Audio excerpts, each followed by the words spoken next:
Good morning. Good morning. How are you today? I'm good. Good, Excellent. good. How about you? I am something or another. I don't even know what the Oh, word. It's a you don't know what struggle.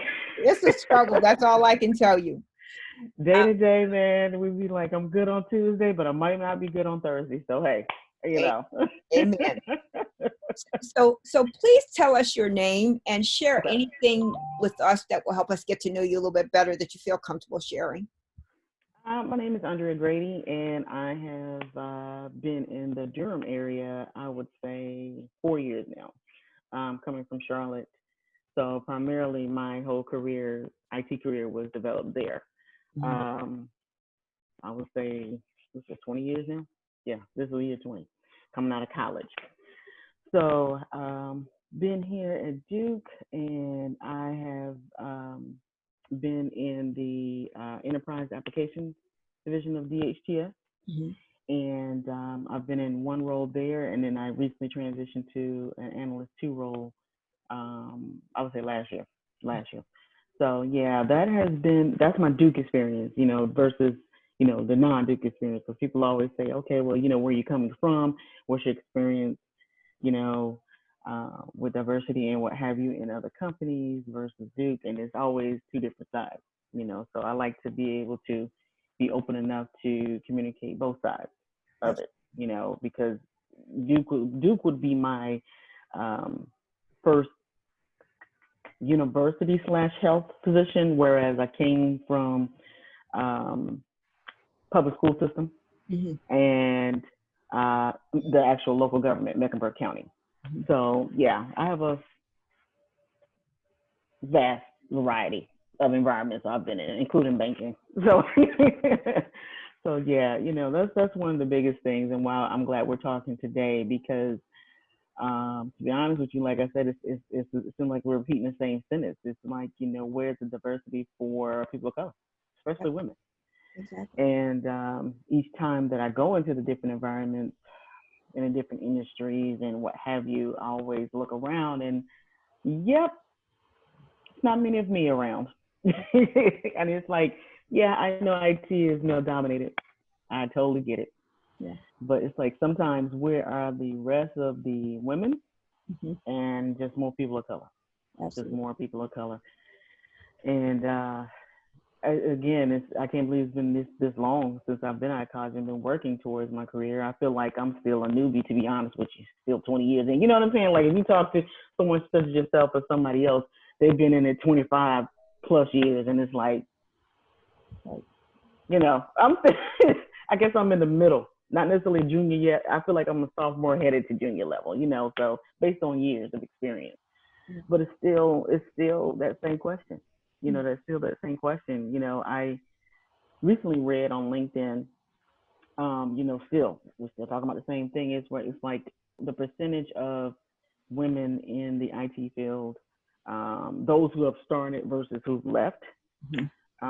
whether that be opportunities that may have not been there, felt like it was a male little boy type network, Mhm. life, whether it be childbearing or marriage or moving, Mhm. um, stress, anything at all that might have contributed to them leaving. It's like you see a certain percentage. I think it was maybe 50 something percent Mhm. of the women in IT. And then it was like a decrease recently of them leaving it, and still, even in that 50%, you're looking at boardrooms as you're sitting around a leadership retreat, management meetings, or even just meetings within your own team or anything like that. You're like, okay, how many people look like me? And yeah, I understand Duke has a great management program, but to be honest with you, everybody's not a manager. And just because you obtain that title, that does not mean that you still know how to manage people. It takes more than just saying I'm a manager, my title is this. I'm a director, my title is this. It takes more. You have to reach people on a certain level. You have to be empathetic with your team. because you're dealing with all kinds of teams. You're not dealing with children, you're dealing with adults. Yeah.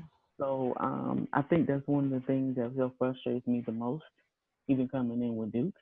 Um, it's just, again, if you have good independent team members that are supporting your applications or your team or your division and they are strong, consider yourself lucky. If you have people that are coming to work, doing what they need to do, holding your team down, you don't have to micromanage them. They are there to support you. They're going to make you look good anyway Right. because of what the work that they're going behind to do. So you don't need to micromanage them. I think that was the biggest thing. It's like, okay, you're dealing with the fact that you are a woman within IT, a black woman within IT, but then you gotta sometimes deal with managers who are just too aggressive, just too micromanaging, just too much.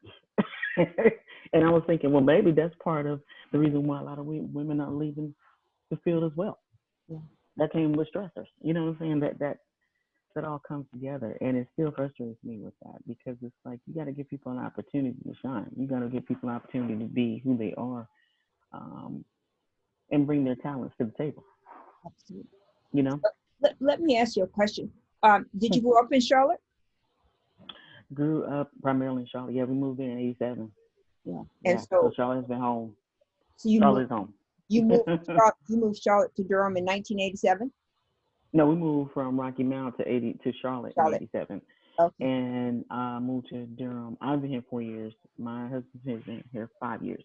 Okay. So when he obtained a position, I met him in Charlotte, but when he obtained a position in Durham, I stayed because I have a child too. So we have to, transition that accordingly. And a year later, that's when I came up. So, getting the position in Duke was very good. I appreciate it. Like I said, gave me an opportunity to work within this type of environment. But I feel like my work is not over. I feel like my work is not over. Absolutely. Can you tell us a little bit about the demographics of Rocky Mount and Charlotte? Like, what was it like to grow up in those areas, to start your career in those areas? Can you talk a little bit about those spaces? I would say since I was younger in Rocky Mount, not much has changed, to be honest with you. It's a lot of manufacturing in Rocky Mount. There is some IT there, not as big as Raleigh, of course, being the RTP capital. Yeah. I've noticed that even with talking with past college roommates, college friends or whatever that may have stayed in Rocky Mount, that even in the IT field or even in the business field, there's still not leadership roles for people of color. Yeah. I would say the hospital is probably one of the biggest employers. And although I am super happy that, my college friends and what. You froze. So, hold on one second. My VPN just popped up. Yeah, some of them have been in there since we graduated. So it's like, okay, hoping that they had a promotion in between that time period.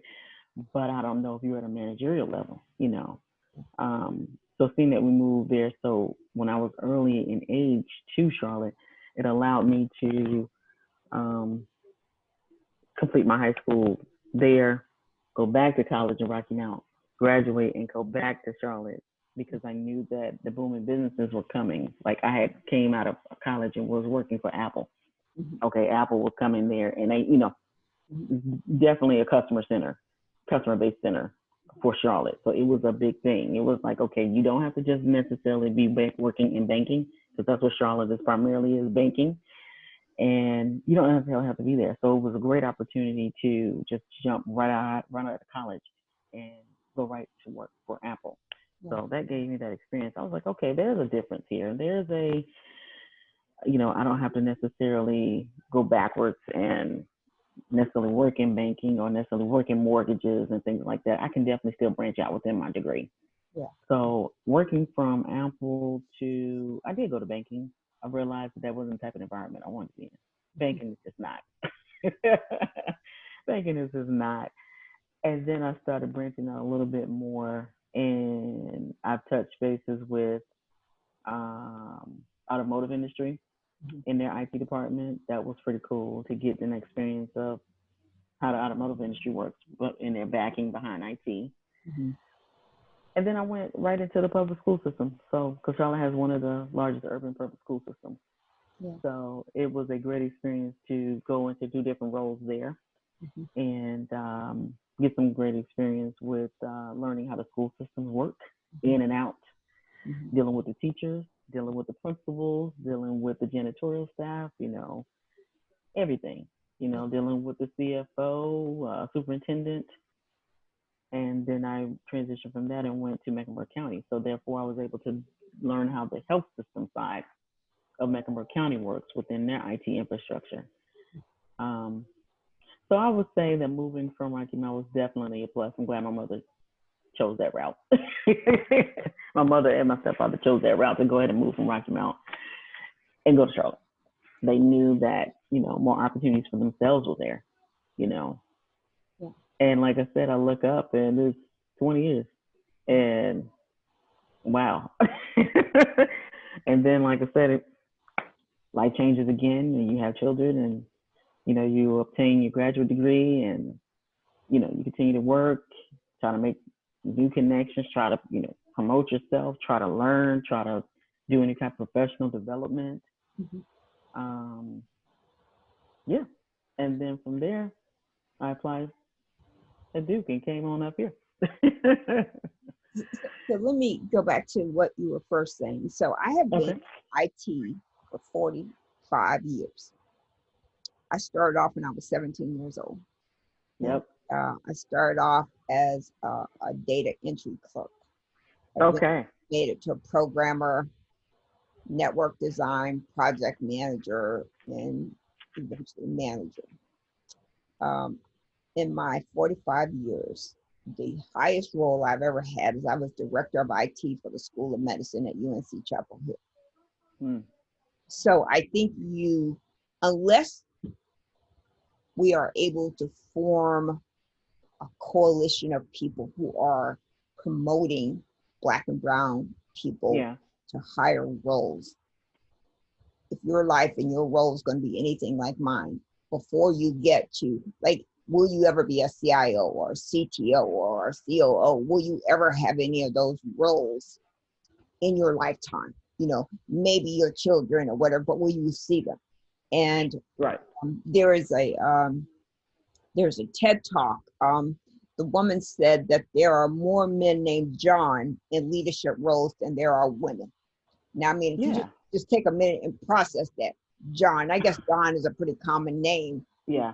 Still, there are more men named John than there are women in leadership roles, serving on boards, being in charge of the organization or whatever it is. There are very few. Right. Then to further extrapolate that, creating a community where you work, right? So Black and brown people, and white people too, but a community of people who are advocating for you, right? Who will say, hey, I think Andrea would do a great job in this job. Let us promote her, or let us recognize her for the things that she's done. These kinds of things do not happen typically for people of color. We're our only advocates, and sometimes we're our worst advocates because we don't speak up, right? So if someone says, Andrea, I'm gonna pay you $70,000 a year, and you think, oh, that's great, that's great, but there's no homework done behind that. So why did they offer you that salary, right? So is the person who's doing a similar job sitting next to you making more? Why is it this salary? Do you go in and negotiate? Do you go in and put in requests like, I'd like to have opportunity to work on this project, or I'd like to be able to learn this, or whatever it is? And this is some of the things that we have not mastered, whereas our white male colleagues have this down to a science, whereas we have been more meek or mild. We accept what they give us, right? Instead of pushing forward, right? So, go in and ask for a raise, and you're terrified and you don't want to jeopardize your job, so you don't do it, or you don't ask for as much as you think you deserve. So there's that. So my recommendation or suggestion to you is that you develop a community, and a community of men, women, Black, white, yellow, whatever color community. and have them become an advocate for you, to speak for you. Have your manager have regular meetings with your manager to tell them what you are accomplishing and what you want to do forward. Because in the space that IT is, it's competitive. We don't have high unemployment, and it's changing quickly. So these emerging technologies are going to disrupt a lot of things that we've done. So you have to advocate for yourself, and you have to do that by having a relationship with a community and with your manager and your manager's manager, and all the way up the chain and all the way back down. And you need to document this as well. You need to write it down, so send an email or whatever it is and document it, or follow. If you have a phone conversation, follow that up with an email to say, hey, I talked about X, Y, and Z, and I just want to make sure that I fully understood, or you understood what our discussion was. So there's that. Yeah. So, thank you. So then the other part of this is just diversity in general. So as a Black woman in America, and a Black woman in the global marketplace, do you feel safe? Do you feel safe for your husband, for your children? Do you feel that you are in a safe space? Like you don't fear, the police, breaking into your house and shooting you, the blue lights pull up behind you, that, do you feel safe? And do you feel safe for your family? No. Why? No. Because of the climate that we're in right now, it has shifted to an even heightened level. To the point to where you can, like, is my kid even safe to walk down the street? Right. In her own neighborhood, in right. his own neighborhood too. Right. Because I have a 12-year-old and a 16-year-old. So, no. Is my husband safe when he goes to change his oil in his car at the dealership? No. No. And it's even, like I said, it's even heightened to the point to where I said, I'm going to get some fast food. Are you going to return safely? Right. So those stressors are on our mind even more. Yeah. They were there before. Yeah. Yeah. So let me ask you this new dynamic that has been introduced into this. So the pandemic, right? So we are in the middle of a horrible, horrible pandemic in America, and the leadership that we have has not stepped forward to kind of secure us and to make this kind of thing abate as opposed to move forward. So the part of that that's really interesting for Black and brown people is the mask, right? So now I'm covering up my face with a mask, and some people cover their hair and their face. And their face, right. So now you're out in the public space. You're unidentifiable with the exception of your eyes. If someone can make out from your eyes, introduces another level of threat to your well-being because of this, right? And so, we had the hoodie moment, right? So when Trayvon Martin, other people were killed because they were wearing hoodies, or they, whatever it is. So now you're adding another garment to your person that even makes you more vulnerable, because you're, just say you're riding in your car and you have your mask on and the police pulls over, so what is he or she gonna think, about this? So what are your thoughts about the need to be safe in the middle of a pandemic and be safe with your life and your well-being? My thoughts are you need to be even more conscious of, but not paranoid, of your surroundings. Yeah. I don't see that the unmasking or asking people to not mask will go away probably anytime soon. I feel like we're going to be continuing to mask up probably for another year, even if they talk about how many vaccines they could possibly have.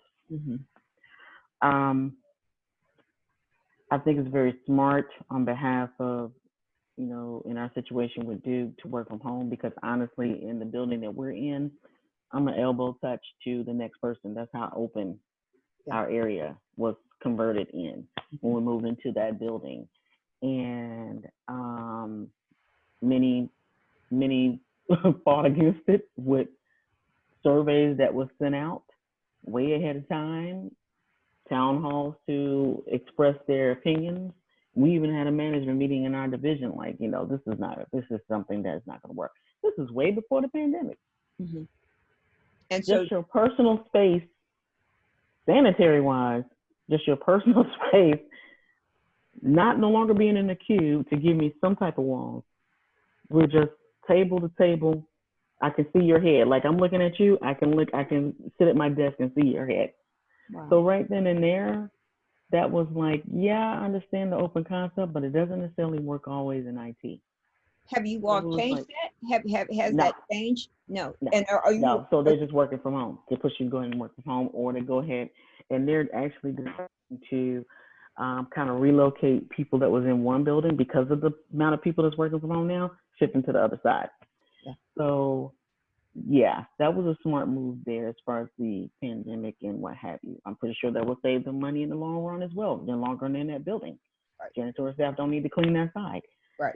But just to be thinking about it in the beginning, like, you know, when you obtain this lease from this company that, you know, was there before and you obtained the lease and want to move your whole DHTS staff in there, um, was you thinking about, you know, your staff? Like, you know, simple questions that was in the town hall was, where can I put my coat? There was no answer to that. No coat room, no nothing. Hang it on the back of your chair as much as you can. So thinking about that now, wow, we shouldn't have set that up in the beginning, you know. And now that the pandemic is here, you know, those who are going into the building, I tell you to be safe. Yeah. Yeah. Absolutely. You And know, wow. yeah.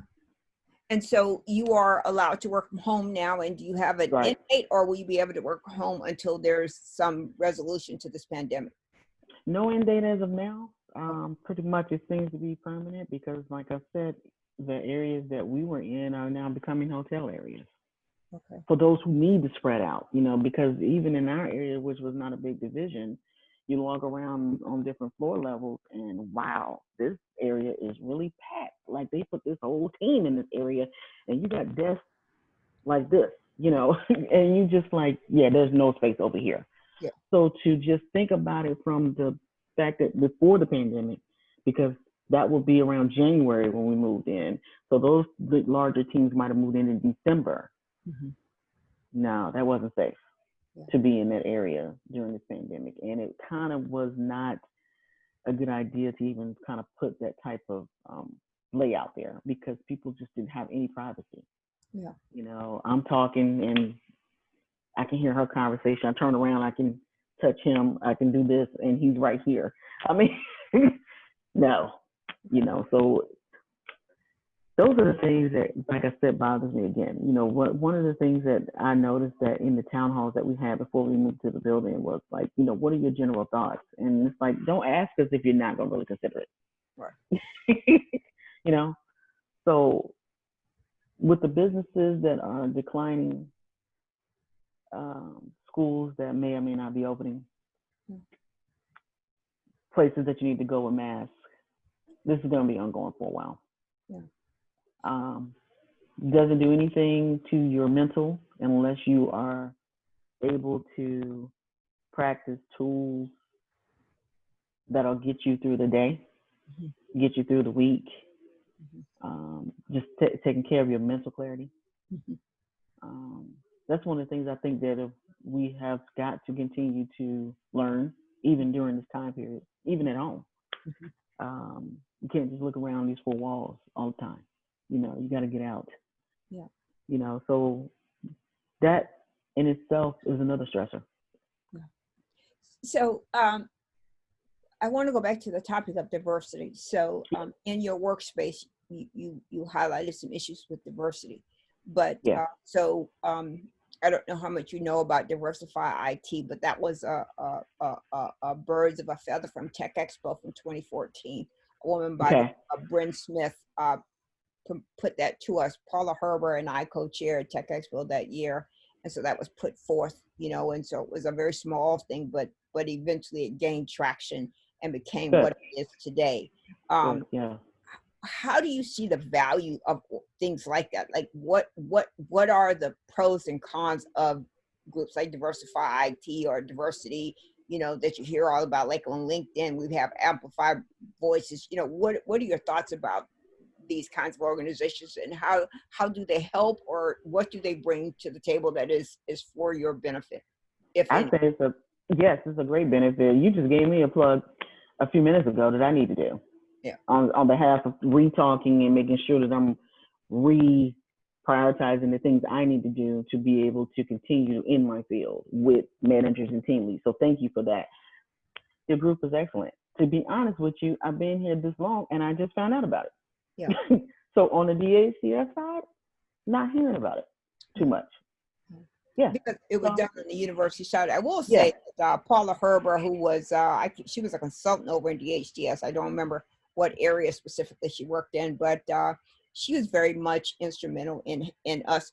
We went to the leadership on the health system side and then the university side, the IT leadership, and they were supportive of the idea. And over time, it has gained and grew to what it is.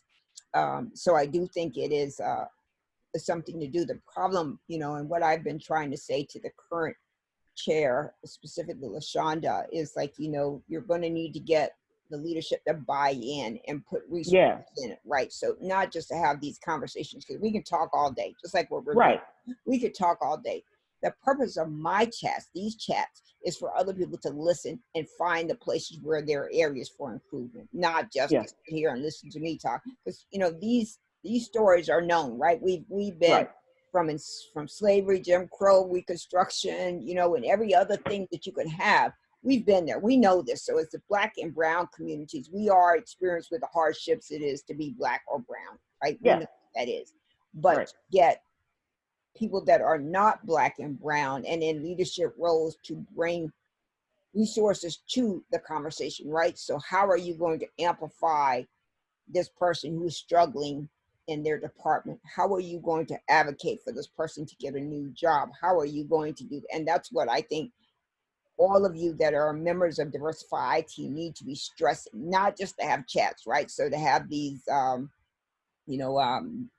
brown bags and talks, but like, what resources do we have? And then how do you see those resources manifest themselves? So, if your CIO comes or CTO comes or whoever comes, do they take what you say and bring back a resource? So, okay, here, I heard you all say this, so here's what we're going to do, so, and those are the kind of things that, you guys need to do to make sure that it's not just, conversations that go on and on and on, but in fact, there are resources that are brought to bear that actually result in change. Right. And that's what I have to keep in mind. So your group definitely reminds me of that. And I agree. It's not just the conversation. What else? Yeah. What resource? How can it manifest? Right. I agree. I agree. Yep. Yeah. That's again, when this conversation is over, I need to go back into my professional development list that I keep for myself and continue to go back into it and make sure I am on target with it and keep forward with it. Yeah. Don't let it just sit. Don't let it just sit. Yeah. Because I mean, that's my conversation, because I know that the, what's this month? August. Yeah. September, I do believe, is when the performance review, I believe, is coming through. Yeah. So I want another plan that I've had different from last year. Because those are the three questions that they always, it's not a performance plan, I'm sorry, it's a performance coaching now. So the three questions that they always ask, and I want to be able to elaborate from last year, look at what I had last year and add on to it. And again, what resources can we get to where I need to be? And one of the questions that was asked is what ways or what things can I do to help you? I want to be able to elaborate on that. Yeah. This is how you can help me. Yeah. You know what I'm saying? So I want to be prepared more again this year. It's a never-ending battle. But then you have another obligation. Right. You have an obligation to those that's coming behind you. Sure. So mentor, coach, and advocacy. So, go into the public school systems. Go into spaces where, they've got all these kind of coding things. And I am not a fan of those because I have a problem with, it's like getting a flu shot, right? You get a flu shot and it covers the flu this year. Coding is that same thing. You teach me to code and I don't get to practice it anymore. So I've got the flu shot loses its efficacy the next year. So if you aren't teaching kids to code consistently and helping them find opportunities, whether it's volunteered, interns, or paid, so that they can use what they've been taught. It's not there. So in addition to doing the work for yourself, doing the work for your community, Community, right. you need to also help those young girls that are coming behind you, and young Yes. girls regardless of their race, because Right. we are often told we are not smart enough to do this, right? Yep. One of the reasons why we're not in leadership roles because people don't believe we're smart enough to do this. We don't have the intellect to do this, and so your other part of your work has to be to bring someone behind you. You have to bring someone behind you. I heard President Broadhead give a talk once, and he said the best leader is the leader that is preparing someone to take his or her job. That is the best leader. And I think that's a perfect statement, because if you're only worried about your career and you're only putting yourself first, you are not a great leader. You are not a great leader, right? You have to bring. Your leadership should be preparing the next person to take your job. Absolutely. And so with the young people that are in colleges now, the people that are in internships and whatever, online courses, whatever they are, they need advocates. They need people who will speak for them. And I will share one other thing with you, is social capital, right? So social capital, something that's been around for a long time. It had a lot of different terms, but social capital. So, right. So you've been in the field for 20, 25 years, right? And you've developed a network of people. You have friends and associates, and you could pick up the phone and call and say, hey, so-and-so, I have this person who I think would be great for this job. And as a Black person, social capital is tenuous at best, because if I recommend them to hire someone and they hire that person turns out to be a bust, the likelihood of them trusting me again to recommend they hire someone is going to decrease exponentially. Whereas my white colleague who does that, well, there's always a bad apple in every bunch, Yeah. over and over and over again. So developing your social capital, so making sure when you find and create your community, that one of the pieces of your community is advocacy and social capital, right? So you have to be able to speak for someone else. So if someone younger than you, new into the field, calls you up and says, hey, I'm trying to find a job, you must be willing to advocate for that person, and not mentor or coach, but advocate. So actually pick up the phone or write an email or write a letter of recommendation and said, hey, I've had experience with this person. She would make a great fit for what you're trying to do. And not just in your organization, but wherever they are. So if they want to go in the public school system, they want to go in the healthcare, so wherever they want to go, you have to do that. And in order for you to advance, you also have to have an advocate, right? You have to have someone who's going to advocate for you. So that's why developing your community, and your community can be peers. It also needs to be people above you and above them and above, so that someone will pick up the phone and say, hey, Andrea's been working on this for a while. She has done amazing things, and I think you all should give her a chance. And then you have to ask that advocate to do that for you. You have to ask that person, hey, I see this job over here in such and such place. Will you call or email or write a letter recommendation for me to get this job? So developing those tools is necessary. So your social capital then becomes, you develop a network with people that work around you. And in that network of people that work around you, whether they're above you or below you or beside you, whatever it is, that social capital then says, I know you well enough that I trust you. If you tell me to go to the store and buy a bag of chocolate chip cookies of this brand, I know that you're who you say you are. So that thing then translates to your social capital of people who work around you, that they know your work. They know your character. They know your morality. They know that you are going to be a stand-up person, so that when you reach out to them and say, hey, do this, whatever this is, and it might even be for yourself, whatever it is you say, do this, they say, okay, I know Andrea. She's great.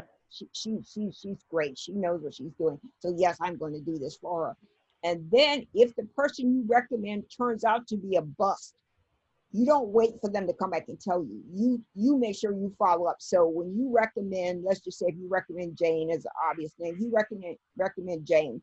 Once Jane is in that job for a month, you reach out to that person who you recommend, who you told to hire her, and you ask, how is Jane doing? If they tell you that Jane is, not performing well, or she's late, or, whatever it is, then you have to talk with Jane and you say, look, Yeah. I put my skin in this game. You have got to stand up, or I'm going to have to tell the person that I don't think this is such a good idea because you're not doing what I thought you would be able to do. And so Right. that process has to be one that you develop, and it's going to take time to develop, but you must develop that process too.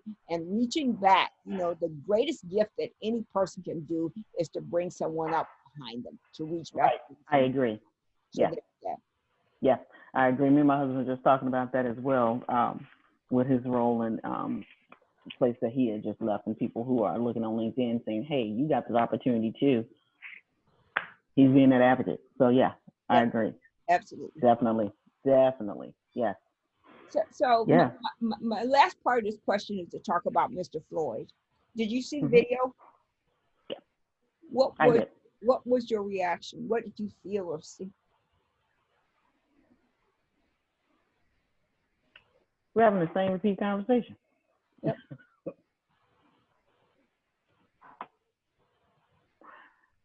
If I was his family, I would take him to the highest level. Why not?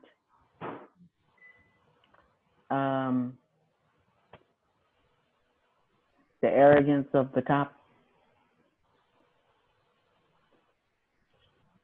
Injustice, I don't even know if that's even a word to describe it. For both of them, for all the cops that were there. Yeah. You must see the person as inhuman in order to do that. That person must not be a human being for you to do that. Because if we are a society of people and we are all humans, regardless of the skin, the color of our skin, the hip, the width and thickness of our lips and hips, our hair texture, we're all human beings. And someone to think that this person who's handcuffed and laying on the ground is a threat, that you would put your knee on their neck and put your hand in your pocket for 8 minutes and 46 seconds. That person must not be